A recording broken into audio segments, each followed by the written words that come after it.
말씀은 구약성경 호세아서 11장입니다. 호세아 11장 1절에서 11절까지의 말씀, 제가 읽은 성경으로 구약 1266쪽에 있습니다. 함께 찾으셔서 한 절씩 교독해서 읽고 마지막 11절은 같이 읽도록 하겠습니다.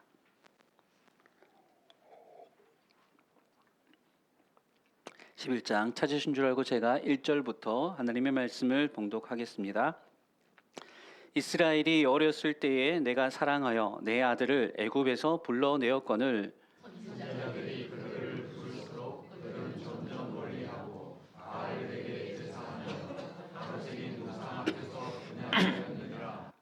그러나 내가 에브라임에게 걸음을 가르치고 내 팔로 안았음에도 내가 그들을 고치는 줄 그들은 알지 못하였도다. 내가 사랑의 줄곧 사랑의 줄로 그들을 이끌었고 그들에게 대하여 그 목에서 멍에를 벗기는 자 같이 되었으며 그들 앞에 먹을 것을 두었노라. 그들은 애굽 땅으로 되돌아가지 못하겠거늘 내게 돌아오기를 싫어하니 아수르 사람이 그 임금이 될 것이라.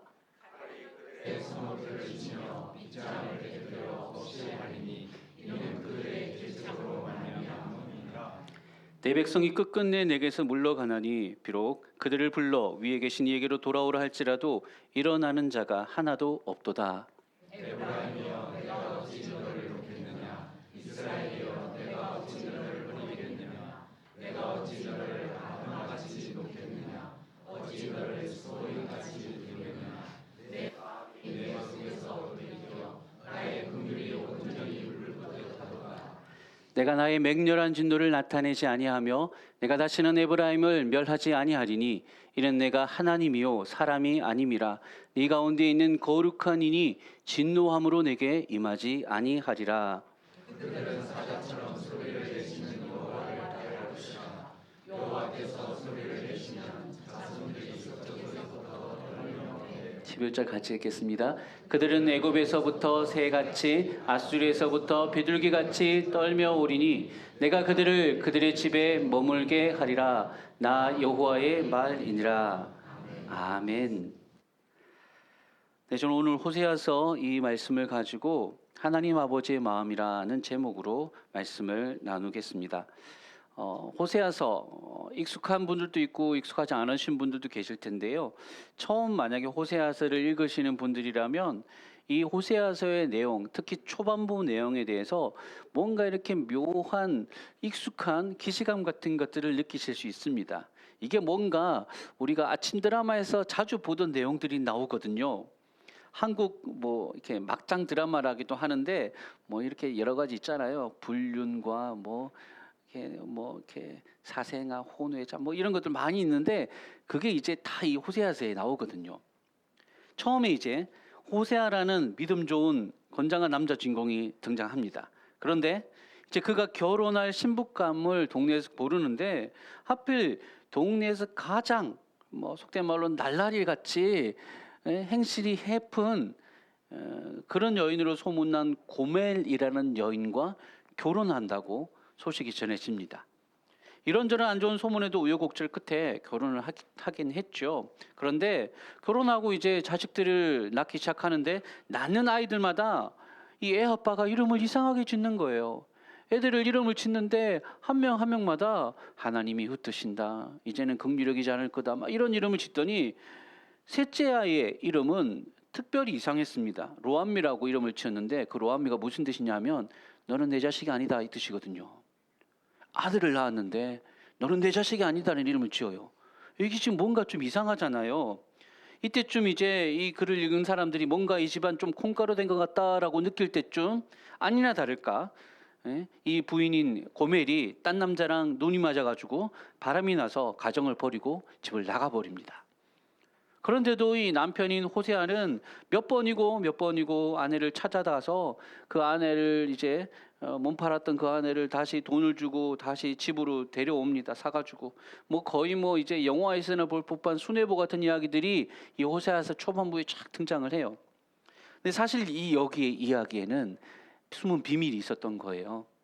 호세아는 하나님의 명령을 일부러 그런 음란한 여인을 아내로 맞이했던 거예요. 그래서 이 음란한 여인 때문에 자신의 파탄이 나버린 이 결혼 생활을 보고 사람들이, 주변에 유대민들, 이스라엘 사람들이 그거 보면서 혀를 끌끌 차고 손가락질하고 있을 때 바로 그 사람들을 향해서 여러분 보십시오, 이게 바로 하나님과 언약을 맺은 여러분 이스라엘 백성들, 여러분들의 바로 모습입니다. 여러분이 지금 하나님을 떠나 음란히 우상 숭배에 빠진 모습이 마치 결혼 생활을 파탄낸 내 아내 고멜의 모습과 똑같은 거 아닙니까? 이제 그만 하나님께로 다시 돌아오시기 바랍니다. 그렇게 사람들에게 외치기 시작한 겁니다. 호세아스가 바로 그렇게 이야기가 진행되는 거예요. 선지자 호세아는 자기의 삶을 그냥 말만 이렇게 하나님 말씀을 전한 게 아니라 자기의 삶을 실제로 마치 드라마의 한 장면처럼 사람들에게 실제로 보여주면서 그들의 지금 모습이 실제가 어떠한지를 그들에게 깨닫게 하기 위해서 그렇게 행동했던 것입니다. 그리고 오늘 본문에서 호세아는 그런 결혼 이야기의 드라마가 아닌 또 다른 새로운 드라마를 이스라엘 백성들에게 보여줍니다. 전편은 불행한 결혼 생활이라고 하는 드라마였다면 이제 속편으로 나온, 이번에 나온 이 11장부터 시작되는 이 제목은 호라비의 눈물겨운 자식사랑이라는 제목이 붙을 만한 그런 이야기입니다. 자, 본문을 보기 전에 여러분 한번 이렇게 한번 생각해 보세요. 여러분이 이제 여기 대부분 이제 결혼을 하셨으니까 결혼하고 애를 낳고 키울 때 언제가 제일 힘들던가요? 상상을 한번 고개를 그때 막 이렇게 생각을 한번 해보십시오. 언제가 제일 힘들던가요? 처음에 아기가 태어나가지고 막 똥오줌 못 가리고 낮과 밤이 뒤바뀌어가지고 밤에 잠도 안 자고 계속 울고 막 그럴 때가 힘들던가요? 아니죠. 예? 그때는 시작이었을 뿐입니다. 이제 조금 시간이 지나고 이제 말을 배우고 자기 고집 피우기 시작하는 이른바 미운 5살 막 이때 정말 말 안 듣고 막 그때가 제일 힘들던가요? 그것도 아니죠. 그때가 제일 힘든 줄 알았는데 시간이 지나면 그건 약화였다는 것을 알 수 있습니다. 제일 힘든 때가 언제입니까? 사춘기. 사춘기. 네. 예? 진짜 배기는 사춘기입니다. 이 무렵이 되면 거의 아이들이 변신을 해요. 사람이 아니게 때문이다. 사람이 아니게 돼요. 말이 안 통하는 거죠. 거의 외계인에 가까워요. 무슨 말을 하는지 무슨 생각을 하는지 도무지 알 수가 없습니다. 제법 이제 말 대꾸하는 법까지 알아가지고 이제 머리 컸다고 이제 막 한마디도 안 주고 바락바락 대들고 그럽니다. 물론 제가 지금 사춘기 아이들을 키우고 있어서 이때가 제일 힘들다고 생각하는지 몰라도 또 여기 계신 분들 중에 아직 때가 이르지 않았습니다라고 하는 분들이 계실 수 있어요. 막 장가 들어가지고 더 큰 사고 치면 어떡하려고 막 이런 생각 하실지도 모르겠는데 어쨌든 저에게는 아직까지는 지금까지 경험해 본 것 중에는 사춘기가 최강이었던 것 같아요. 제일 힘들었다는 거죠. 오늘 본문에서도 하나님은 이 이스라엘 백성들에게 그 애끓는 하나님 자신의 마음을 1인칭으로 내가라고 하시면서 표현을 하시는데 이게 마치 사춘기 자식을 끝끝내 막 사고치고 막 이러는데도 끝끝내 포기 못하는 그 자식 바라기 부모의 모습과도 너무 같다는 거예요. 자, 본문 1절과 2절 다시 한번 유심히 한번 보십시오. 제가 읽어드리겠습니다. 이스라엘이 어렸을 때에 내가 사랑하여 내 아들을 애굽에서 불러냈거늘 선지자들이 그들을 부를수록 그들은 점점 멀리하고 바알들에게 제사하며 아르세긴 우상 앞에서 분향하였느니라. 이야기가 어디서부터 출발하냐면 애굽에서 불러냈거늘 이게 출애굽이거든요. 출애굽에서부터 시작합니다. 노예 생활하던 그렇게 소망 없던 이스라엘 민족을 향하여 하나님이 사랑하셔서 특별히 그들을 기적같이 애굽에서 구출해 내십니다. 이른바 출애굽 사건이죠. 그래서 젖과 꿀이 흐르는 가나안 땅으로 인도해 주셔서 나라를 세워 주시고 그렇게 해 주셨습니다. 하나님은 이스라엘 향해서 내 사랑하는 내 아들이다라고 마치 부모가 자식을 부르듯이 내 아들이다라고 그렇게 말씀해 주셨습니다. 그런데 그 아들이 지금 부르면 부를수록 어떻게 한다고요? 점점 멀리하고 부르면 부를수록 점점 마치 사춘기 들어서 온 자식처럼 부르면 부를수록 계속 멀어지고 도망가기만 하고, 그렇게 하나님을 떠나서 바알들에게 제사하고 우상들을 지극히 섬깁니다. 하나님은 안 섬기는데 우상에게는 지극정성이에요. 누구 집 자식인지 모를 정도로 그렇게 행동했던 겁니다. 아마 이 시기쯤 호세아서 이제 1장 2장에서는 결혼해서 애를 낳는 게 나오는데요. 제가 보기엔 아마 이 시기쯤 호세아도 그 낳은 이남 1녀거든요. 첫째 아들, 둘째 딸, 셋째 아들. 이 세 명의 자식들이 이제 좀 커가지고 한창 속을 썩일 때쯤이었을 거예요. 이게 이제 거의 하나님 얘기인데 호세아가 아주 그냥 자기 얘기처럼 그렇게 말할 수 있는 그런 상황인 거죠. 고멜은 집을 나갔죠. 그럼 어떻게 해요? 호렙이잖아요. 호렙이로서 자식 3명 키워내는 게 여러분 만만치 않습니다. 지금도 남자 혼자 이렇게 자식 키우는 게 쉽지 않지만 과거에는 더 했을 거 아니에요. 근데 그렇게 정말 힘들게 애지중지 금이야 오기야 키운 자식들이 이제 어느 순간 이제 좀 컸다고 불러도 대답도 안 하고 마치 지임이 닮아가지고 맨날 집 나가고 사고치고 막 그러고 있는 모습을 보면서 막 어떻게 해야 될지 모르는 모습. 지금 호세아 마음도 오늘 본문에서 말하고 있는 하나님 마음 같았던 거예요. 그들을 부르면 부를수록 점점 멀리한다. 똑같았던 겁니다. 여러분, 여기서 우리가 첫 번째 만나게 되는 오늘 이 드라마의 이미지는 뭐냐면 사랑하는 자식들에게 배척당하는 아버지, 자식에게 거부당하는 아버지의 모습입니다. 본문 3절과 4절 말씀 한 번 더 띄워주시겠습니까? 제가 읽어드릴게요. 그러나 내가 에브라임에게 걸음을 가르치고 내 팔로 안았음에도 내가 그들을 고치는 줄을 그들은 알지 못하였도다. 내가 사람의 줄 곧 사랑의 줄로 그들을 이끌었고 그들에 대하여 그 목에서 멍에를 벗기는 자 같이 뛰었으며 그 아들 앞에 먹을 것을 두었노라. 자, 여러분, 이 자식을 키워보신 분들은 이제 기억을 더듬어 보십시오. 걸음마 그거 지가 알아서 그냥 척척 이래가지고 로봇처럼 척척 걸어 나옵니까? 절대 아니잖아요. 부모가 어떻게 한번 걸어볼래? 지가 좀 이렇게 움직임 할 것 같으면 두 손 잡아가지고 아장하면서 그렇게 가르쳐 준 거 아닙니까? 지 스스로 알아서 그런 줄 아는데 절대 아닙니다. 혼자서는 절대 못해요.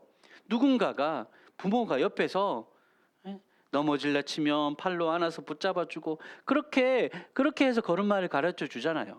여러분 아시다시피 애들 이제 한창 좀 걷고 저지리 할 때쯤 되면 어때요? 집에 있는 물건들 중에 위험한 것들 다 뽑잖아요. 제가 그때 아이들 키울 때 이맘때는요, 집에 모서리 좀 찍힐 만한 거, 문짝, 손잡이 아무거나 다 막 열고 제치니까 손잡이들 다 뽑고요, 어디든 다 막 갖다 붙이고 조금이라도 혹시라도 넘어질까 봐 그렇게 하면서 이 걸음마를 가르쳤습니다. 밤에 아프고 열나면 어땠어요? 들쳐업고 응급실로 뛰어나간 게 몇 번인지 모릅니다. 그런데 그런 수고를 몰라주죠. 까마득하게 다 잊어버리고 다 지가 지 힘으로 큰 줄 알아요. 어디 위험한 데로 빠질까 봐 사랑의 줄로 그렇게 붙잡아 놨더니 간섭하지 말라고. 내 인생 내 건데 왜 자꾸 간섭하냐고. 이제 그만 좀 나 좀 놔달라고. 아니 힘들 때는 고래고래 그렇게 도와달라고 찾더니만은 이제 또 멍에 벗겨주고 먹을 거 챙겨주면 어때요? 배부르고 등 따시면 또 생안이 또 사고치러 나가버려요. 물론 우리 집 애들이 그랬다는 건 아니고요. 그렇다 일반적인 얘기를 하는 겁니다. 제가 저희 집 애들이 뒤에 있어가지고 함부로 얘기를 못해요. 여러분 근데 이게 자녀를 키워보니까 좀 알겠더라고요. 여러분 어땠어요? 내 입에 들어가는 거는 아까워도 자식 입에 들어가는 거는 하나도 안 아깝죠. 나는 굶어도 자식은 배불리 먹이는 게 부모의 마음입니다. 그런데 그런 부모 마음도 몰라주고 배척하고 무시하고 등 돌리고 떠나버리는 거죠. 호세아가 그래서 마음이 찢어지는데 그 호세아에게 하나님도 말씀하시죠. 나도 그 마음이다. 나도 그 마음이야. 이 백성이 바로 내게 그러했다고. 여러분, 하나님을 그냥 뭐 어떤 그 초월적인 어떤 신적인 존재, 막 우리처럼 생각도 없고 마음도 없고 그냥 뭐 멀리서 어디 계신 뭐 허연 어디 있고 막 그런 어떤 이상한 존재로 생각하시면 안 돼요. 하나님도 우리랑 똑같이 느끼십니다. 우리가 아픈 것처럼 하나님도 아파하세요. 우리가 슬픈 것처럼 하나님도 슬퍼하십니다. 호세아 11장 5절과 7절을 보십시오. 그 하나님의 마음이 어땠는지. 5절부터 읽습니다. 그들은 애굽 땅으로 돌아가지 못하겠거늘 내게 돌아오기를 싫어하니 아수르 사람이 그 임금이 될 것이라.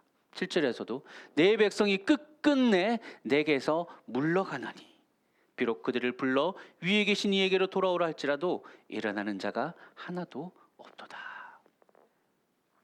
여러분, 어차피 밖에서도 자기들을 환영해 줄 사람이 없었어요. 이스라엘 백성들 말입니다. 애굽에 간들 애굽이 반겨주겠습니까? 아수르의 도움을 청하러 간들 결국은 아수르가 잡아먹는 거예요. 이스라엘 다 잡아먹고 왕노릇 하려고 하는 겁니다. 그런데도 답이 없는데도 나가봤자 집 나가면 개고생이라고 하는데 그런데도 안 돌아와요. 고집을 부리고 끝끝내 물러갔다라고 이 표현, 이 말, 내게 돌아오기를 싫어했다, 이 표현, 이 안에 그 부모의 그 속타는 마음이 담겨 있는 겁니다. 하나님 외에는 도와줄 리가 아무도 없는데 그 하나님께 안 돌아가면 어쩌자는 거예요. 어쩌자는 거예요. 아무도 안 도와주고 부모밖에 믿을 사람이 없는데 부모한테 안 돌아가면 어떻게 돼요? 결국은 어떻게 됩니까?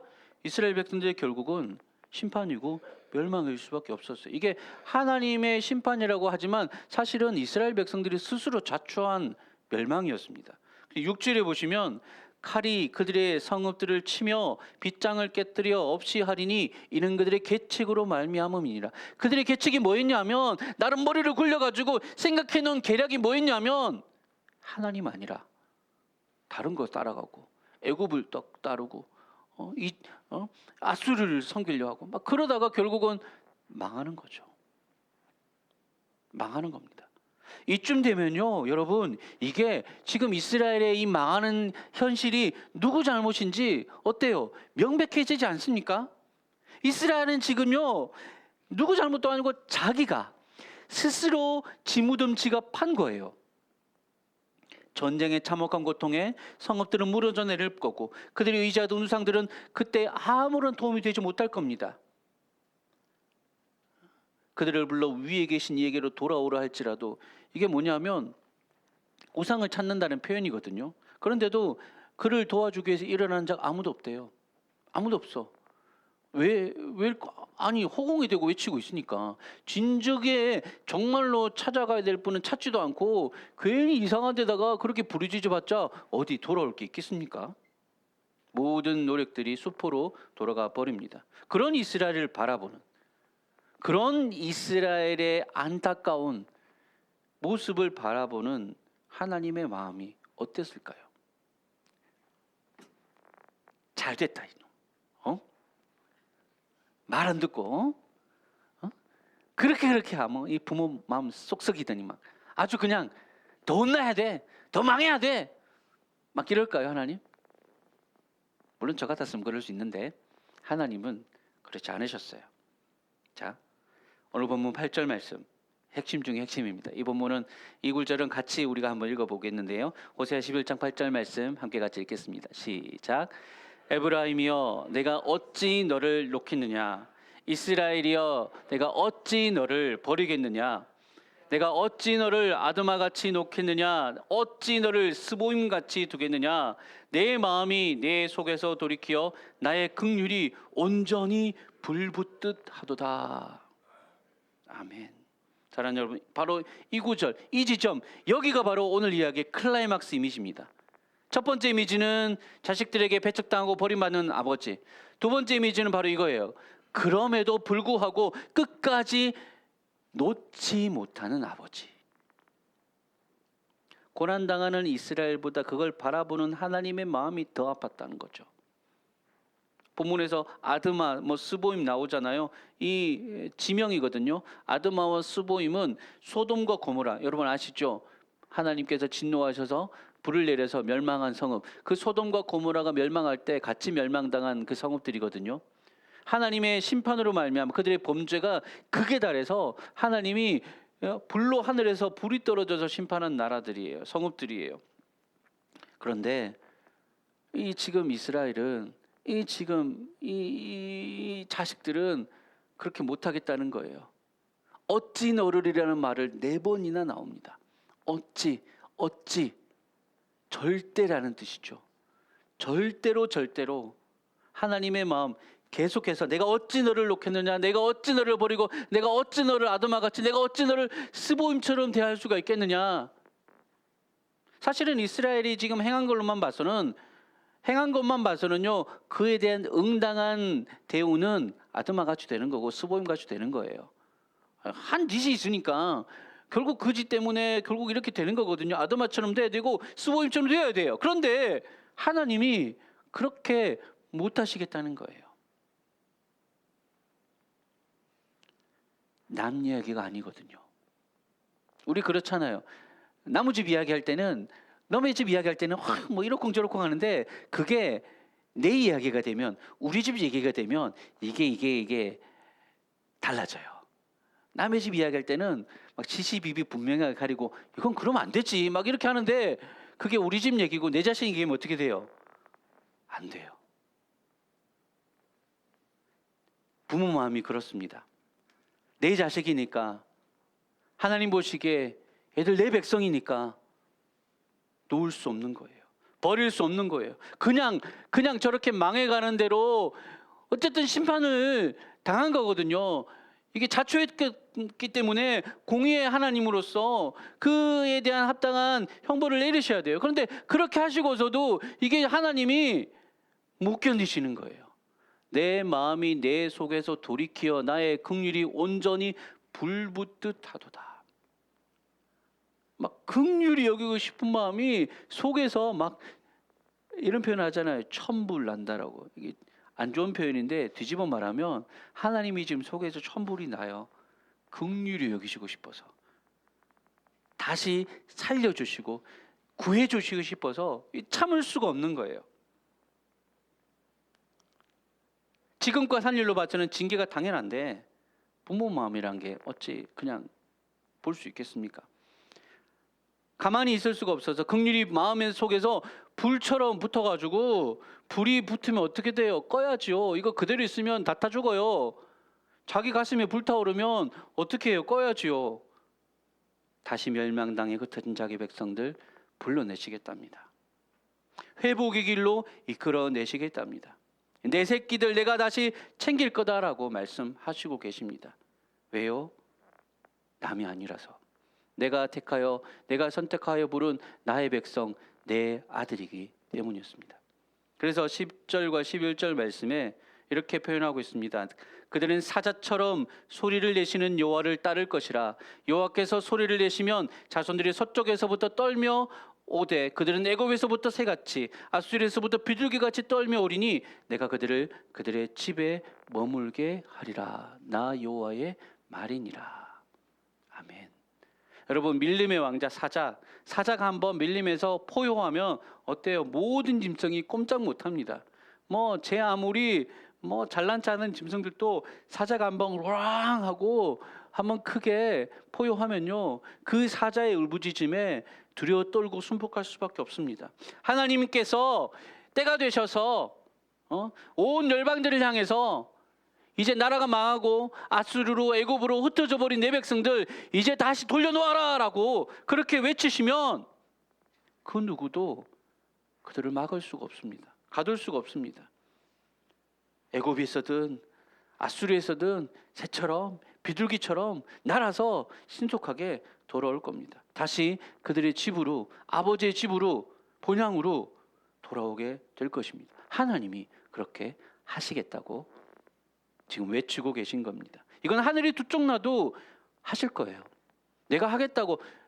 사람이 한번 남자가 한번 뜻을 세웠으면 뭐라도 한다 이런 말 있잖아요. 하나님은 그 정도가 아니세요. 하나님 한번 하겠다고 하시면요, 하늘이 두 쪽 나는 게 아니라 우주가 두 쪽 나도 하시는 분이십니다. 사랑하는 여러분, 오늘 이 아버지의 사랑이, 오늘 이 아버지의 마음이 저와 여러분에게도 향하고 있는 줄을 믿으시기 바랍니다. 어릴 때는, 물론 지금도 어리지만 제가 어릴 때는 참 잘 몰랐어요. 그게 이제 뭐 당연한 줄 알았고, 한 번도 나 때문에 부모님이 고생하는 게 그렇게 막 이렇게 제가 되게 참 무디여서 그게 진짜로 고마운 줄을 잘 몰랐고, 그냥 당연히 부모님이니까, 엄마니까, 아빠니까 그래도 된다라는 생각을 제가 했던 것 같아요. 한 번도 어려서 그랬기도 했고, 이게 제가 좀 이렇게 늦었거든요. 이게 생각이 트이는 게 몰랐어요. 그래서 제대로 감사하다고 표현도 제대로 못했었어요. 근데 이제 부모가 되어 보니까, 제가 아이를 키울 때쯤 부모님 두 분 다 돌아가셨거든요. 이제 좀 알겠는 거예요. 예. 몰랐어요. 근데 이제 내가 부모가 되어서 자식을 바라보니까 우리 부모님이 나를 이렇게 보셨겠구나 하는 마음이 그때서야 들더라고요. 이게 그래서 사람이, 예, 결혼을 해야지, 부모가 되어 봐야지 부모의 마음 안다는 것 같아요. 아무리 알려고 해도 몰라요. 진짜 알 때는 정말 자식을 키워 보면서 그 자식을 향한 그냥 마음속에서 그 그냥 몽글몽글 이렇게 퍼져 나오는 그 마음을 내가 느껴봐야지, 아, 부모님이 나를 이렇게 생각하셨구나라는 것을, 예, 깨닫게 되는 것 같더라고. 어떤 마음으로 우리를 돌보셨는지, 어떤 마음으로 우리를 그렇게 챙기셨는지 이제야 조금이나마 알 것 같아요. 여러분, 하나님의 마음도 그러하십니다. 근데 우리가 너무 자주 하나님 사랑이십니다, 하나님 우리를 사랑하세요, 이게 너무 이제 자주 들으면 이제 그게 이제 그냥 이렇게 느낌이 사라져 버리는 거죠. 감각이 사라져 버리는 거죠. 외면하고 너무 잊어버리고 그냥 뭐 당연하지, 뭐 하나님 사랑하시는 거 당연하지, 하나님 사랑이시니까 사랑하는 거지, 그냥 막 너무 당연하게 그렇게 살아가는 거죠. 그러다 보니까 하나님 사랑에 대해서는 당연한 거고, 내가 하나님께 희생하는 거에 대해서는 조금만 희생해도 되게 막 뭔가 엄청나게 한 것 같고, 사실은 내가 받은 사랑과 내게 주신 그분의 그 은혜에 비하면 정말 아무것도 아닌데도 괜히 막 그 사랑은 기억하지 못한 채 내가 하는 것만, 하나님 이렇게 하는데도 나 축복 안 해주실 거예요? 하나님 이 정도 했으면 나 이만큼 해주셔야 되는 거 아니에요? 막 그렇게 불평하고 원망할 때가 있더라는 거죠. 또는 막 네 인생 예건데 내 마음대로 사는 게 뭐가 문제예요? 하나님 이것 좀 해주셔야 되는 거 아니에요? 막 이렇게 철딱서니 없이 외칠 때 막 그냥 생각을 뒤집어서 하나님 편에서 보시면, 아유 그냥 이거 막 꿀밤을 칠 수도 없고, 막 이거 네 인생이 왜 네 거야 이놈의 자식아, 막 이러면서 그렇게 생각할 수도 있는데, 우리는 절대 그렇게 생각 안 하죠. 자기 생각밖에 못 하거든요. 여러분, 우리는 그렇게 살아서는 안 되는 사람들입니다. 우리를 구원하시기 위해서, 죄로 죽었던 우리를 살리시기 위해서 하나님이 치르신 대가를 생각하면, 지금 우리의 이 모습을 만들어 주시기 위해서 하나님이 치러야만 하셨던 대가를 생각하면 절대 우리는 그냥 막 살아서는 안 되는 사람들입니다. 하나님이 우리를 구원하시려고 어떤 일을 하셨습니까? 독생자를 내어 주셨습니다. 자식을 내놓는다, 이거는요 있을 수가 없어요. 부모의 마음은 뭐냐면, 차라리 내가 희생했으면 희생했지, 그냥 내가 희생하고 자녀를 살리는 건데, 근데 하나님은 자녀를 희생해서 우리를 살리셨단 말이에요. 이게 어떤 의미인지 우리가 정말 깊이 깨달아야 주기를 바랍니다.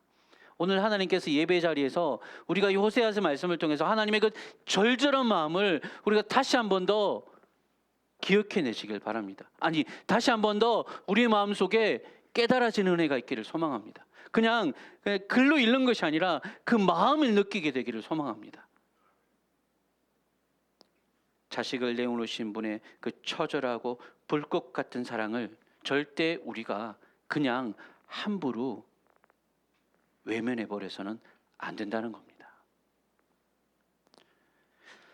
말씀을 정리해 볼게요. 오늘 호세아서의 이 본문은 반역한 자기 백성을 향해서 마치 부모가 자기 자식을 놓지 못하고 끝까지 품듯이 고통과 수모까지도 감수해 가시면서 다시 사랑하겠다, 다시 회복시키겠다, 다시 불러주시겠다라고 하는 하나님 아버지의 결연하고도 절절한 마음을 표현한 본문입니다.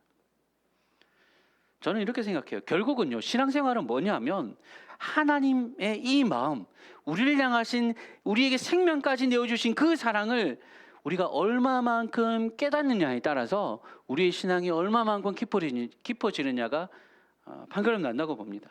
신앙을요, 어떤 그냥 의무감이나 어떤 책임감 같은 걸로 이해해서는 안 돼요. 그냥 하나님의 아버지의 마음이 사무치게, 그냥 막 사무치게 알아지면 내 마음이 그냥 그 마음에 자석처럼 끌려가게 되는 것 같아요.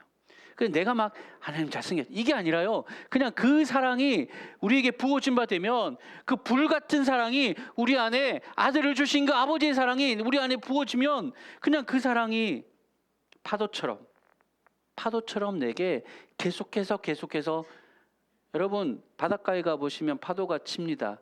언제부터 쳤을까요? 만들어졌을 때부터 쳤을 거예요.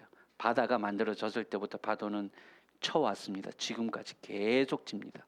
내일도 칠까요? 물론이죠. 1년 뒤에도 파도는 치고 있을까요? 당연하죠. 지구가 없어지지 않는 한 파도는 치고 있습니다. 하나님의 사랑이 이와 같습니다. 우리를 향해서 계속해서 끊임없이 부어오고 계십니다. 그 사랑을 제대로 정말로 알게 되고 경험하게 될 때 우리는 이제 다른 게 필요 없어지는 거죠. 자연스럽게 신앙이라고 하는 게 뭔가 억지로 해서 되는 게 아니에요. 그 사랑을 알게 되면, 누리게 되면요, 자연스럽게 나오는 반응입니다.